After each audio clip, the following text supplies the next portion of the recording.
ایک صحابی حضور کی خدمت میں حاضر ہوئے، عربی تھے، دیہات کے رہنے والے تھے۔ انہوں نے حضور کی بارگاہ میں ایک بات عرض کی کہ حضور اسلام کے حکام تو بہت سارے ہیں، آج بھی اگر آپ دیکھیں تو کتابیں بھری پڑی ہیں۔ پھر حضور ارشاد فرماتے تھے، صحابہ اس کو سنتے تھے، محفوظ کرتے تھے، آگے بیان فرماتے تھے۔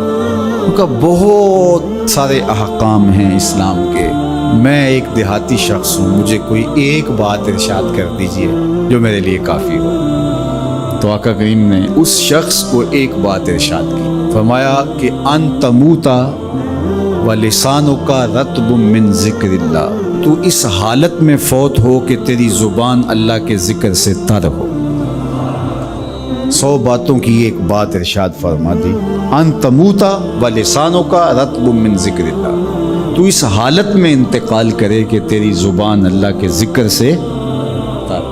میں اور آپ اپنی زندگی اس طرح سے گزاریں کہ موت اچانک آئے یا طبی موت آئے، جس حالت میں بھی ہمیں موت آئے تو ہماری زبان عادی ہو اللہ کے ذکر کی، ادھر سے سانس ٹوٹ رہی ہو اور ادھر لبوں پر اللہ کا نام جاری۔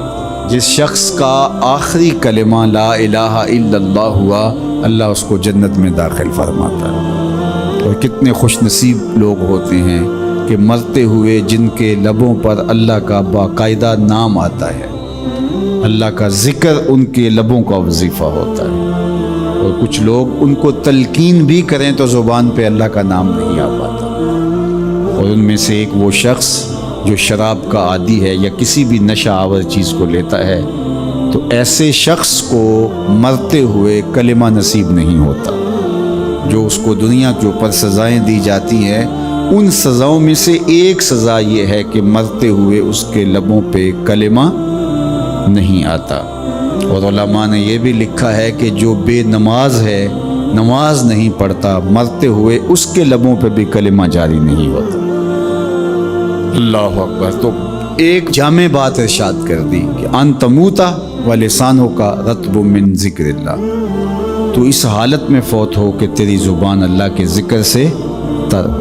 قرآن مجید میں ہمیں اللہ تعالیٰ نے یہ بھی حکم دیا ہے کہ مجھے یاد کرو، اور یہ بھی حکم دیا ہے کہ مجھے فراموش نہ کرو۔ وَلَا تَكُونُوا كَالَّذِينَ نَسُوا اللَّهَ فَأَنسَاهُمْ أَنفُسَهُمْ أُولَٰئِكَ هُمُ الْفَاسِقُونَ، ان لوگوں کی طرح نہ ہو جانا جنہوں نے اللہ کو فراموش کر دیا، اللہ کو بھول گئے۔ جب کوئی خدا کو بھول گیا تو خدا پھر اس کو فراموش کر دیتا ہے، اور اس کی سزا کیا ہے کہ وہ خود فراموشی کا شکار ہو جاتا ہے، وہ اپنے آپ سے بھی آگاہ نہیں رہتا۔ تو ہمیں جو حکم دیا گیا وہ ہے اللہ کو یاد کرنے کا۔ تو یاد کرنے کا ایک مفہوم یہ ہے کہ اللہ جل شانہ کی اطاعت کی جائے، اس کی فرما برداری کی جائے، اس کے احکام پر عمل پیرا ہوا جائے، نہ یہ ہے کہ اس کے احکام کو فراموش کر دیا جائے۔ یقول اللہ تبارک و تعالی، اللہ جل شانہ خود ارشاد فرماتا ہے، یہ حدیث قدسی ہے، فیما یروی عن ربہ، جو حضور اپنے رب سے روایت کرتے ہیں۔ اللہ جل شانہ کیا ارشاد فرماتا ہے، سنیے، انا عند ظن عبدی بی، میرا بندہ میرے بارے جو گمان کرتا ہے میں ایسے ہی معاملہ کرتا ہوں، یعنی بندے کو میرے سے جو گمان ہے تو میں اس کے مطابق معاملت فرماتا ہوں۔ وَأَنَا مَعَهُ إِذَا ذَكَرَنِي، اور جب وہ مجھے یاد کرتا ہے میں اس کے ساتھ ہی ہوتا ہوں۔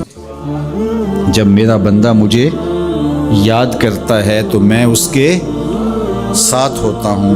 فَإِذَا ذَكَرَنِي فِي نَفْسِهِ ذَكَرْتُهُ فِي نَفْسِي، جب وہ مجھے اپنے دل میں یاد کرتا ہے تو میں بھی اسے اکیلے یاد کرتا ہوں۔ کتنی بڑی بات ہے کہ کسی کو رب یاد کرے۔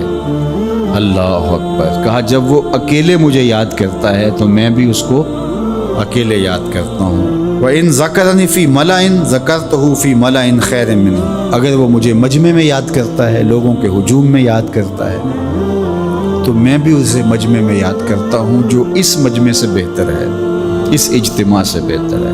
یہاں نیک بد گناہ گار سارے طرح کے لوگ ہیں، لیکن میں فرشتوں کے اجتماع میں یاد کرتا ہوں۔ اللہ اکبر۔ کیا منظر ہوتا ہوگا کہ جب اللہ فرشتوں میں کسی بندے کو یاد فرما رہا ہو۔ اللہ اکبر۔ اور ایک حدیث میں جو ہے وہ اس کے پھر آگے لفظ جو ہے یہ ہے، میرا بندہ میری طرف اگر ایک بالشت چل کے آتا ہے تو میں ایک ذرا آتا ہوں، اور میرا بندہ میری طرف اگر 1 قدم آتا ہے 70 قدم آتا ہے، اور اگر میرا بندہ میری طرف چل کر آتا ہے اتیت ہو ہر والا، میری رحمتیں دوڑ کے استقبال کرتی ہیں۔